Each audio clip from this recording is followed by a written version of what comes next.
साथियों नमस्कार। प्रभु कृपा से आप सभी स्वस्थ होंगे। आज संस्कृत व्याकरण के एक विषय पर चर्चा करेंगे। विषय है प्रत्यय। कक्षा 6 से लेकर 12 तक के संस्कृत पाठ्यक्रम में इस विषय को खूब पढ़ाया जाता है। हरियाणा बोर्ड और सीबीएसई बोर्ड ने इसे कक्षा 10 के संस्कृत पाठ्यक्रम में भी लगाया है। और अन्य जो साथी हैं जो संस्कृत शिक्षक भर्ती परीक्षा की तैयारी कर रहे हैं या फिर CTET, HTET level 2 और 3 या फिर अन्य कोई कंपटीशन टेस्ट की तैयारी कर रहे हैं, उनके लिए भी यह वीडियो बड़ी ही महत्वपूर्ण है। तो आइए विषय को शुरू करते हैं। विषय है प्रत्यय। प्रत्यय को समझने से पहले इसका अर्थ समझते हैं। प्रति का अर्थ है की और, साथ में, लेकिन, पीछे पीछे। अय का अर्थ है चलने वाला। इस प्रकार अर्थ हो गया किसी शब्द के पीछे पीछे चलने वाला। प्रति प्लस अय, यहाँ पर यण संधि है। प्रत्यय की परिभाषा दी है, ऐसे शब्दांश जो किसी शब्द या धातु के पीछे लगकर उस शब्द या धातु के अर्थ व स्वरूप में परिवर्तन करके नयापन ला देते हैं, उन्हें प्रत्यय कहते हैं। जैसे पठ से कत्वा पठित्वा, दया मतुप दयावत, अज टाप अजा। प्रत्यय के 3 प्रकार बताए हैं। कृदंत प्रत्यय कत्वा आदि, तद्धित प्रत्यय मतुप आदि, स्त्री प्रत्यय टाप आदि। और जो हमारा आज इस वीडियो में विवेच्य विषय है वो तद्धित प्रत्यय व स्त्री प्रत्यय। तद्धित प्रत्यय की परिभाषा दी है, जो प्रत्यय संज्ञा, सर्वनाम और विशेषण के साथ लगकर नए शब्दों का निर्माण करते हैं, उन्हें तद्धित प्रत्यय कहते हैं। इन्हें शब्दांश इसलिए कहा जाता है क्योंकि इनका स्वतंत्र रूप से प्रयोग होता नहीं, ये किसी शब्द के अंश बनते हैं। यहाँ पर देखिए कुछ दिए हैं। जन से तल जनता, सप्ताह ठक साप्ताहिक, बल मतुप बलवत, बंधुत्व बंधुत्व। यहाँ पर इस वीडियो में जो हम चर्चा करेंगे केवल 4 प्रत्ययों पर करेंगे। 2 तद्धित प्रत्यय हैं त्व और तल, और 2 हैं स्त्री प्रत्यय टाप और ङीप। सबसे पहला प्रत्यय है त्व। त्व का अर्थ बताया है भाव में प्रयुक्त होता है। यह प्रत्यय विशेषताएं बताई हैं। शब्द के साथ पूर्ण रूप से जुड़ता है, यानी कि जब शब्द के साथ जुड़ेगा तो जो का त्यों जुड़ेगा, इसमें से कुछ हटेगा नहीं। शब्द के साथ जुड़कर ये त्वम का रूप धारण कर लेता है। त्व प्रत्यांत शब्द भाववाचक संज्ञा बनाते हैं, और जो पूरा शब्द बन जाता है तो वो एक अव्यय बन जाता है। और त्व प्रत्यांत शब्द हमेशा नपुंसकलिंग एक वचन में रहते हैं। जैसे बंधु से त्व बंधुत्वम, ये त्वम बन गया। मनुष्य त्व मनुष्यत्वम। और इस प्रत्यय की एक और विशेषता ये बताई है कि यह प्रत्यय गुणवाचक, मन के भाव और जातिवाचक मूल शब्दों से लगता है। जैसे देखिए कटु से त्व कटुत्वम, रिपु से त्व रिपुत्वम, कठोरत्व कठोरत्वम, कवित्वम व्यक्तित्वम नारीत्वम।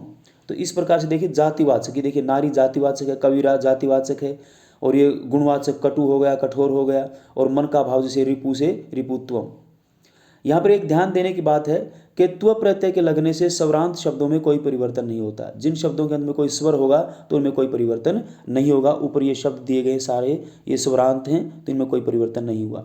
लेकिन कुछ व्यंजनांत शब्दों में परिवर्तन अवश्य हो जाता है। जैसे महत से त्व डबल तय होकर महत्वम, राजनत्व यहाँ पर नय समाप्त हो गया राजत्वम, यहाँ पर स समाप्त हो गया विद्वत्वम, यहाँ डबल तय होकर सुहृत्वम। और जो पितृत्व है ये है स्वरांत है, ये यहाँ पर आएगा, ये बाय मिस्टेक यहाँ पर आ गया है। आइए तल प्रत्यय को देखते हैं। तल प्रत्यय का अर्थ है भाव में होता है। जैसे त्व पर भाव में होता है, ये भी भाव में होता है। शत्रु से तल प्रत्यय लगने पर शत्रुता बन गया, यानी शत्रुता का भाव। इसकी भी कुछ विशेषताएं हैं। तल के स्थान पर ता हो जाता है। तल में हमेशा ल हलंत रहेगा, यहाँ पर बाय मिस्टेक रह गया ये।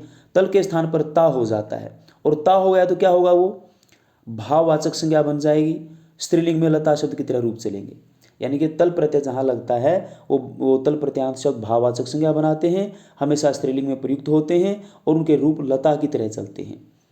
आइए देखते हैं एक वाक्य है, बुद्ध सरल प्लस तल पालनम अकरोत। सरल से तल लगा तो सरलता बन गया, तो बुद्ध ने सरलता का पालन किया। का के की षष्ठी विभक्ति। अब लताया बनता है तो क्या बन जाएगा, सरलताया। और जैसे त्व प्रत्यय की भांति यह भी गुणवाचक शब्दों से, मन के भाववाचक शब्दों से और जातिवाचक मूल शब्दों से लगता है। जैसे अमल से तल अमलता, क्रूर से तल क्रूरता, मानवता और मृदुता, ये गुणवाचक हो गया। मन का भाव क्रूरता हो गया, और जातिवाचक मानव हो गया। अच्छा, यहाँ पर भी एक यहाँ पर मुख्य बात बताई कि स्वरांत शब्दों में कोई परिवर्तन नहीं होता। जब तल प्रत्यय स्वर अंत वाले शब्दों से लगता है तो इनमें कोई परिवर्तन नहीं होता, ज्यों के त्यों जुड़कर शब्द बना लेते हैं। जैसे ही देखिए चारों के चारों। लेकिन जो व्यंजनांत शब्द हैं उनमें परिवर्तन अवश्य हो जाता है। जैसे यहाँ पर देखिए, स समाप्त हो गया विद्वता, त डबल हो गया महत्ता, और न समाप्त हो गया तो राजता, ऐसे बन गया। आइए अब स्त्री प्रत्यय टाप और ङीप के बारे में विचार करते हैं। टाप प्रत्यय का अर्थ बताया है कि पुल्लिंग से स्त्रीलिंग बनाने के लिए यह प्रत्यय प्रयुक्त होता है। विशेषताएं बताई हैं, ट व प का लोप होकर आ शेष रह जाता है, और जब आ हो जाता है तो ये स्त्रीलिंग बनता है और ये लता शब्द की तरह इसके रूप चलेंगे। तो ये कहाँ कहाँ कैसे लगता है, कुछ विशेषताएं और बताई हैं कि ये अकारांत पुल्लिंग शब्दों के साथ लगता है। जिन शब्दों के अंत में अ आता है और वो पुल्लिंग है तो ये टाप प्रत्यय लग जाता है और उसको स्त्रीलिंग बना देता है। अज से टाप अजा, चटक से टाप चटका। अक अंत वाले पुल्लिंग शब्दों के साथ भी स्त्रीलिंग बनाने के लिए शब्द का इस प्रत्यय का प्रयोग किया जाता है। अक में एक बात और बताई कि अक के अ को ई, या फिर ऐसा कह सकते हैं क से पहले ई जुड़ जाता है। जैसे पालक टाप पालिका, शिक्षिका, मूषिका, गायिका, यहाँ पर प हलंत रहेगा। बाल और वृद्ध अवस्था के वाचक शब्दों से भी स्त्रीलिंग बनाने के लिए टाप प्रत्यय का प्रयोग होता है। बाल से टाप बाला, वृद्ध से टाप वृद्धा। बिल्कुल आसान है, सरल है, और आपको यदि समझ में आ रहा है तो आप बिल्कुल भी इसमें गुरेज ना करें, लाइक करें, शेयर करें, सब्सक्राइब करें और एक अच्छी मित्रता निभाएं। मुझे पूरा यकीन है कि मेरा परिश्रम सफल होगा और आपके ये वीडियो आपके लिए बड़ी उपयोगी सिद्ध होगी। आइए ङीप प्रत्यय को देखते हैं। पुल्लिंग से स्त्रीलिंग बनाने के लिए ङीप प्रत्यय का प्रयोग होता है। विशेषताएं बताई हैं कि ङीप प्रत्यय के ङ और प का लोप हो जाता है और दीर्घ ई शेष रह जाता है, यहाँ प हलंत है। ङीप प्रत्यांत शब्दों के रूप नदी शब्द के समान चलते हैं। अब ये कहाँ कहाँ लगता है? री अंत वाले शब्दों से स्त्रीलिंग बनाने के लिए इस प्रत्यय प्रयोग होता है। जैसे कर्तरी से ङीप कर्तरी, देखिए उच्चारण एक है लेकिन त्रय बनकर ऐसे हो गया, ई जुड़ गया कर्तरी। नेत्री से ङीप प्रत्यय नेत्री। जिन शब्दों के अंत में न है वहाँ पर भी ङीप प्रत्यय जुड़ जाता है। दंडिन से ङीप दंडिनी, यशस्विनी, मनोहारिणी, कामिनी। प्रथम आयुवाचक शब्दों से, प्रथम आयुवाचक से तात्पर्य है जो युवावस्था से शुरू होते हैं जो ऐसे शब्द युवावस्था को बताते हैं। जैसे कुमार से ङीप कुमारी, वधूट से ङीप वधूटी, किशोरी और तरुणी, ऐसे बन जाएंगे।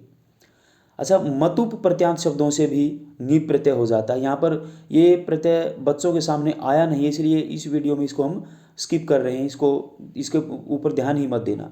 मतुप प्रत्यांत शब्दों से भी ङीप प्रत्यय हो जाता है।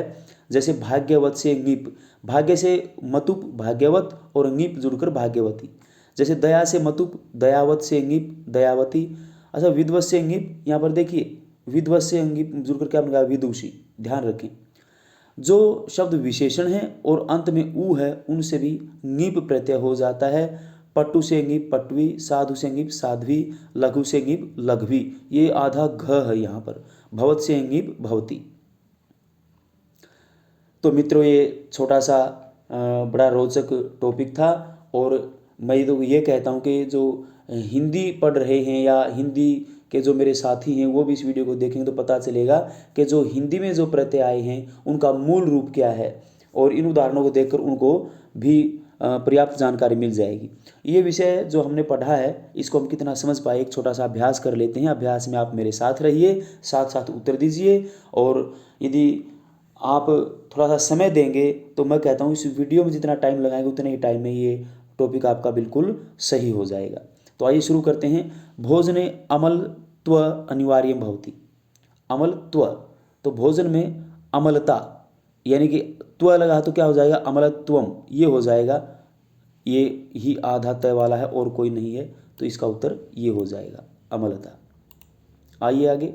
समत्वम किम उच्यते, ये सम उपसर्ग वाला म नहीं है, ये म पूरा रहेगा यहाँ पर, और त्व ऐसा शब्द ढूंढिए इनमें से चारों में से।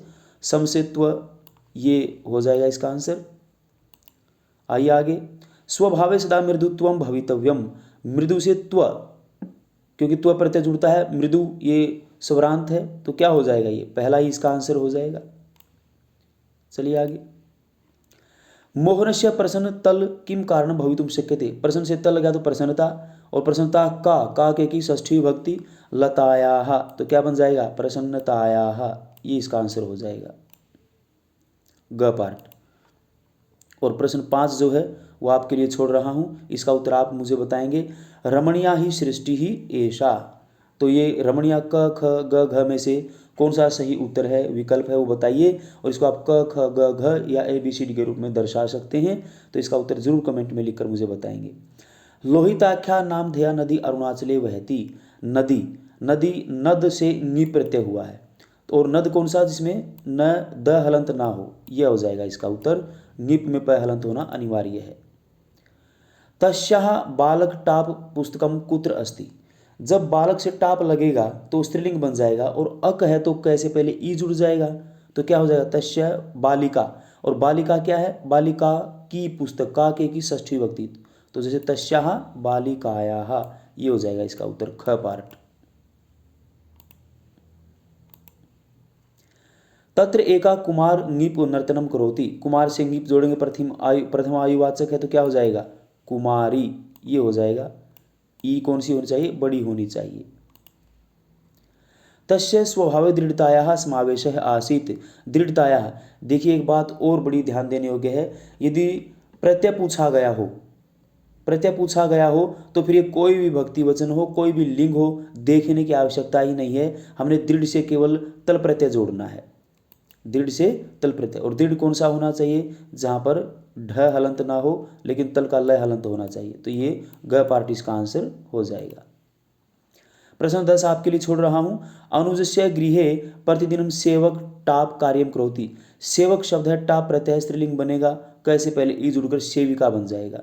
देखिए यदि प्रत्यय से शब्द पूछा गया हो तब आपको देखना पड़ेगा कि वो पूरे वाक्य के अनुसार कौन सी भी भक्ति वचन उसमें आएगी।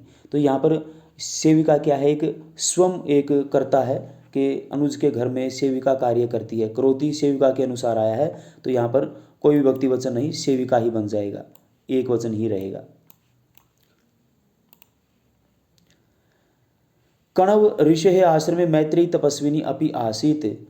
तपस्विनी, तपस्विन से नीप प्रत्यय जुड़ेगा। यहाँ पर तपस्विन न हलंत होना चाहिए और नीप का प हलंत होना चाहिए। तो ग पार्ट इसका उत्तर हो जाएगा। प्रश्न 12, राम लक्ष्मणयोः भ्रातृत्वम विश्व प्रसिद्धम अस्ति। भ्रातृत्वम, भ्रातृ शब्द है, तो भ्रातृ शब्द ये क्या है, स्वरांत है, कोई परिवर्तन नहीं होगा, त्व प्रत्यय जो का तो जुड़ जाएगा।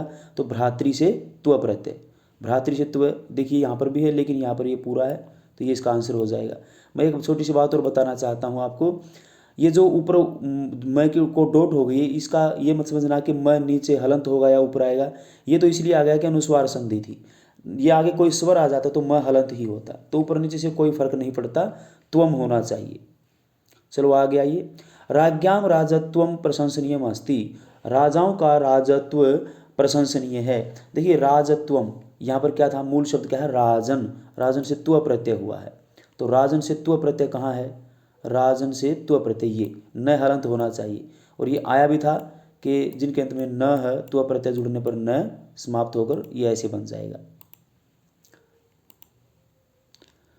श्री राम से व्यक्तित्व उदात्तम अस्ति। देखिए यहाँ पर यदि प्रत्यय देकर शब्द पूछा गया हो तो पूरे वाक्य के अनुसार उसमें कौन सी विभक्ति वचन लगेगा, ध्यान देना पड़ेगा। श्री राम का जो व्यक्तित्व है उदात्त है, उदात्तम, इसके अनुसार ही व्यक्तित्वम आएगा। क्या हो जाएगा, व्यक्तित्वम, व्यक्तित्वम, ये हो जाएगा इसका आंसर। प्रश्न 15 आपके लिए छोड़ रहा हूँ, इसका उत्तर आप देंगे मुझे। बाल का नाम चपलता सर्वेभ्य रोचते। तो इनमें से क ख ग घ में से कौन सा सही उत्तर होगा, आप मुझे कमेंट में लिखकर अवश्य ही बताएंगे। चलिए आगे। संजीवस्य भार्या सुंदरा भाग्यवत प्लस नीप च अस्ति। संजीव की पत्नी सुंदर और भाग्यवत, भाग्य से मतुप भाग्यवत, नीप जुड़ा तो भाग्यवती, स्त्रीलिंग है इसलिए भाग्यवती बन गया। ठीक है, ये यहाँ पर नीप प्रत्यय, तो क्या हो जाएगा ये भाग्यवती। और ध्यान देना भाग्यवती में जो ई आएगी वो नीप में ई बड़ी होती है तो ये भी, लेकिन ये इसका आंसर नहीं हो सकता।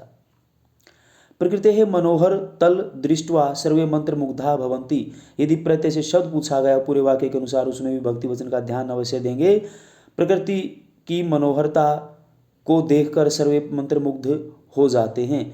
तो प्रसन्नता को कर्म कारक द्वितीय विभक्ति, तो मनोहरताम, जैसे लताम वैसे ही मनोहरताम, ये इसका आंसर हो जाएगा, ख पार्ट हो जाएगा इसका आंसर। इयम छात्रा चंचल से टाप अस्ति। चंचल से टाप प्रत्यय है, तो ये देखिए चंचल ये पुल्लिंग था, अकारांत है, टाप का आ जुड़ गया तो क्या हो जाएगा चंचला। चंचला ये चंचला ये हो जाएगा, इनमें से और कोई नहीं होगा। समस्त कार्याणाम कर्तरी प्लस नीप भगवती एव अस्ति, भगवती स्त्रीलिंग है तो ये इसका विशेषण बनेगा, तो ये क्या बन जाएगा सभी कार्यों की करने वाली भगवती ही हैं। तो ये क्या देखिए कर्तरी से नीप त्रय होकर नीप प्रत्यय कर्तरी, ये वहाँ पर विषय को पढ़ाते समय भी आया था। तो इनका ध्यान रखना। जो बच्चा इस अभ्यास को पूरी वीडियो को देख लेगा, मैं कहता हूँ को अन्य पुस्तक की भी आवश्यकता नहीं है। वृक्ष एका चटका ध्वनिम करोति, वृक्ष एका चटका, चटका चटक से टाप प्रत्यय, क्या है चटक से टाप प्रत्यय। तो इसमें से ये आपके लिए छोड़ता हूँ, क ख ग घ में से सही उत्तर कौन सा होगा कमेंट में अवश्य ही लिखकर मुझे बताएंगे। तो साथियों ये था छोटा सा अभ्यास, छोटा सा टॉपिक था, प्यारा सा टॉपिक था। तो ये कैसा लगा आपको कमेंट में अवश्य ही लिखेंगे। इस वीडियो को देखने के लिए आपका बहुत बहुत धन्यवाद।